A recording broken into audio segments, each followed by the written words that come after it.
આ વિડીયોમાં આપણે જોઈશું કે આપણા શરીરમાં જે વિવિધ મેરિડિયન્સ આવેલી છે તેમાંથી સ્પ્લીન મેરિડિયન પરની ખાસ સારવાર જે ઘણા બધા રોગોમાં ખૂબ જ ઉપયોગી છે, જેમ કે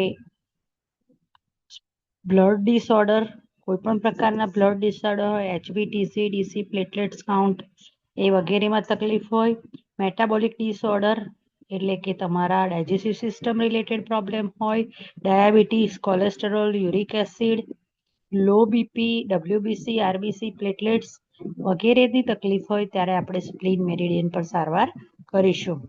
ઓલ જેનિટો યુરિનરી પ્રોબ્લેમ એટલે કે તમારા પ્રજનન અવયવો અને યુરિનરી અવયવો છે એને રિલેટેડ કોઈ પણ તકલીફ હોય ત્યારે પણ આપણે સ્પ્લીન મેરિડિયન પર સારવાર લઈશું. હાથ અને પગના તળિયા ઠંડા પડી જતા હોય ત્યારે ઓબેસિટી એટલે સ્થૂળતા, ડાયજેસ્ટિવ પ્રોબ્લેમ્સ એટલે કે તમારા પાચનને લગતી તકલીફો જેવી કે વોમિટિંગ છે, ઇનડાઇજેશન છે, હેડકી આવી, અલ્સર થવા વગેરેમાં આપણે સ્પ્લીન મેરિડિયન પર ખાસ સારવાર કરીશું.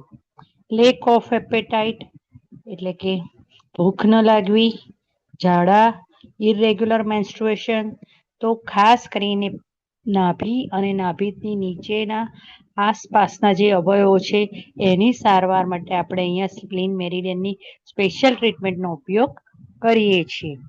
જેમ કે બંને અંગૂઠા છે એનો કફ જોઈન્ટ, એની ઉપર તમે મેથી સ્ટ્રીપ લગાવી શકો છો, કલર કરી શકો છો કે માઇક્રોમેગ્નેટનો ઉપયોગ અહીંયા તમે કરી શકો છો. અહીં આપણે થંબ એટલે કે અંગૂઠો લખ્યું છે અને કે જોઈન્ટ એટલે કે નીચેનો જોઈન્ટ. આયુર્વેદિક એક્યુપ્રેશર અનુસાર અંગૂઠાનો જે નખ પાસેનો પહેલો જોઈન્ટ છે તે વાત જોઈન્ટ અને પિત્ત જોઈન્ટ છે અને હથેળી સાથે જે અંગૂઠો જોડાયો છે તેને કે જોઈન્ટ કહે છે. એટલે રેગ્યુલર તમે મિનિમમ 8 થી 10 કલાક મેથીની પટ્ટી લગાવો અથવા તો ત્યાં કલર કરો અને ટ્રીટમેન્ટ અનુસાર અલગ અલગ મેગ્નેટ લગાવો તો તમને ઓછા પ્રયત્નમાં ઝડપી સફળતા મળશે.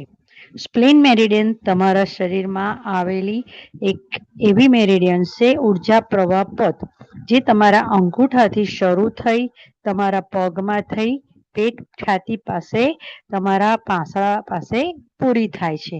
તો તમે એ મેરિડિયન ઉપર મસાજ પણ કરી શકો છો અને અહીંયા બતાવેલી ટ્રીટમેન્ટ પણ કરી શકો છો.